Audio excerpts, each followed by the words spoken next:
שלום תלמידים, עכשיו אנחנו נלמד על חיבור עד 20.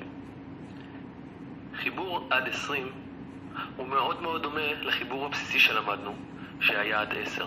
רק שכאן יש לנו עוד מספרים.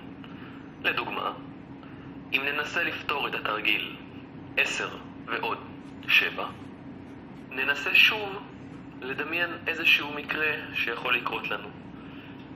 נניח שלי יש 10 קוביות שוקולד, ולאחותי הגדולה יש עוד 7 קוביות שוקולד.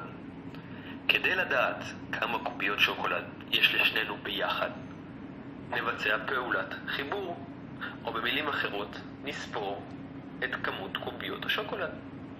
אז יש לנו כאן 1, 2, 3, 4, 5, 6, 7, 8, 9, 10, 11, 12, 13, 14, 15, 16, 17 קוביות שוקולד.